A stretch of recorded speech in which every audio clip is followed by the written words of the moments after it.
Buenos días para todos. El tema que nos correspondió a mi grupo y a mí es la inexistencia de los actos, nulidad y simulación. Para comenzar vamos a hablar sobre la inexistencia. Se diría que la inexistencia constituye la categoría más radical de imperfección en la que se puede ubicar a un acto en el derecho. Un acto jurídico es inexistente cuando carece de los requisitos que la ley considera esenciales para su proceso. Son requisitos esenciales de un acto los que según la ley constituye su núcleo o sustancia, es decir, aquellos sin los cuales ese acto pierde su identidad propia. Según un ejemplo clásico, son elementos esenciales de la compraventa la cosa vendida y el precio. Si falta cualquiera de los dos, se entiende que la compraventa no existe jurídicamente. Los requisitos esenciales de cualquier acto jurídico en el derecho privado son la voluntad, la causa y el objeto. También las formalidades, cuando son establecidas como solemnidad. Si cualquiera de esos requisitos falta, el acto jurídico se entiende por inexistente.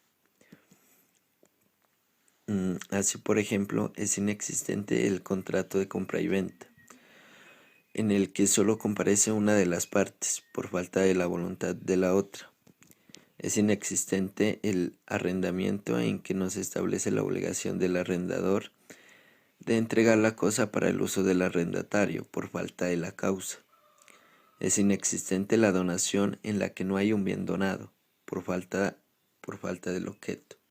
Y es inexistente la permuta de un inmueble que no se hace por escritura pública por falta de la solemnidad.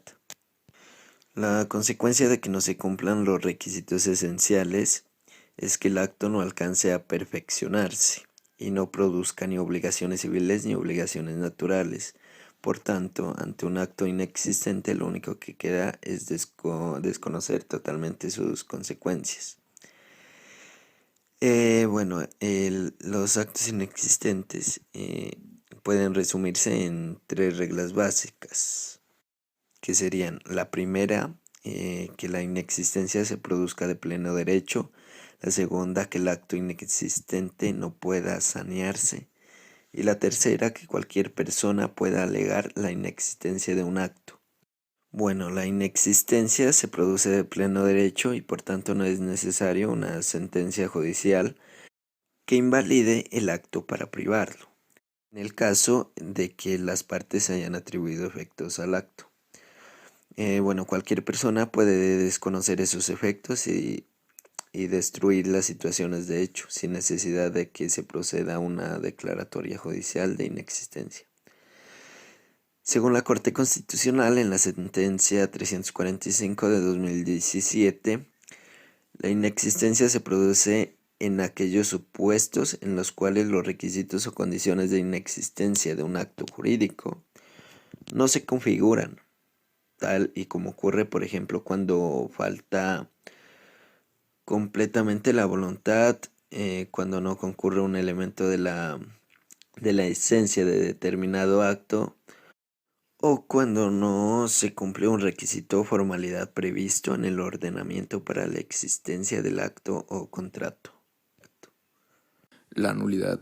La nulidad ha sido entendida por nuestra Corte Nacional de Justicia como una sanción consistente en privar de efectos al acto.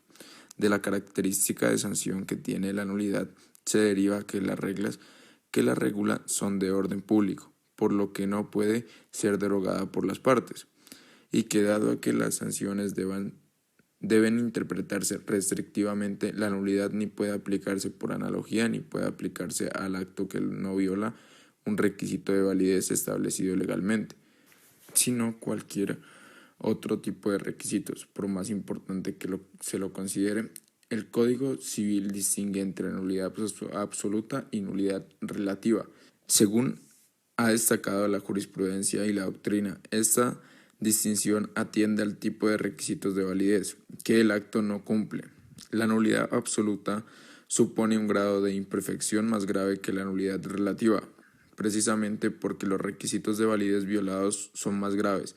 La nulidad absoluta ha sido establecida en consideraciones al interés general o al orden público, y la nulidad relativa ha sido establecida en consideraciones al interés particular de las personas que celebran el acto o sea que esto se trata de dos acciones diferentes, y en concordancia con esto, la Corte Nacional de Justicia ha dicho que no hay cosa juzgada porque no hay identificación objetiva. Si en un juicio se demanda la nulidad absoluta de un contrato y en el otro se pide la nulidad relativa del mismo contrato. La nulidad absoluta es la sanción que la ley impone a los actos que carecen de un requisito de validez que ha sido establecido con el fin de proteger el interés general. O sea que se trata de un mecanismo previsto por la ley para que los actos jurídicos no se afecten a los intereses sociales. Bueno, el término absoluta no se refiere a la intensidad con la que se aplica la sanción de ineficacia, sino a la protección general que este tipo de nulidad persigue. Bueno, también según la Corte Constitucional en la sentencia C-345 del 2017, la nulidad en cualquiera de sus variantes es una sanción aplicable al negocio jurídico cuando se configura un defecto en las denominadas condiciones de validez. Por ejemplo, la capacidad de los sujetos, el consentimiento exento de vicios, error, fuerza y dolo o la licitud de la causa y del objeto. Para dar continuidad a la exposición, hablaremos sobre la simulación. La simulación, con respecto a la Corte, nos habla sobre que no es más que un mecanismo ingenuo que tiene efectos graves y nocivos, ya que al desconocerlos no engendra comportamientos punibles hacia su alrededor, y este se lo constituye un crimen sancionable penalmente. Detrás de los negocios jurídicos fingidos pueden hacer propósitos para beneficiar a uno o más herederos, como a terceros, en prejuicio de los demás y de extraños. Como también puede esencificarse el acto enmascarado para afectar a cónyuges, compañeros, trabajadores, acreedores fiscales y hasta el propio Estado. Todo esto para que haya un encubrimiento hacia un cúmulo de operaciones delictivas. Por ejemplo, en muchas sociedades se surten inimaginables operaciones delictivas con socios, con los aportes o con el objeto social. Con estos primeros, para incluir testaferros o para esconder los verdaderos actos delictivos, como podría ser con los aportes para encubrir o trasladar fortunas, como también puede darse el lavado o el blanqueo de capitales.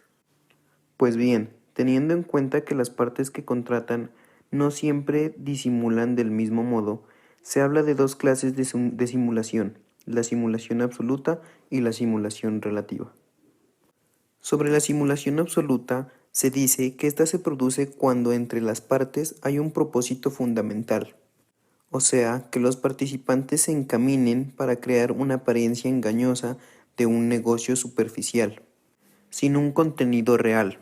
Por lo tanto, el objetivo común de las partes es no producir entre ellos ninguno de los efectos jurídicos simulados. Unos ejemplos típicos de esta modalidad son el de la venta de confianza, como la que el deudor le hace a otro para disminuir sus actos patrimoniales, sustrayendo de la persecución de sus acreedores el bien o bienes materiales del negocio ficticio. Y para terminar con la simulación relativa, esta tiene una oposición a la figura antes expuesta, donde propone varias formas en las que la simulación es relativa, ya que sí existe un contenido negocial, aunque ocultado o disimulado tras una falsa de declaración pública, bien sea con respecto de la naturaleza o las condiciones de dicho contenido, como también con respecto a la identidad de los verdaderos participantes en el negocio. Muchas gracias.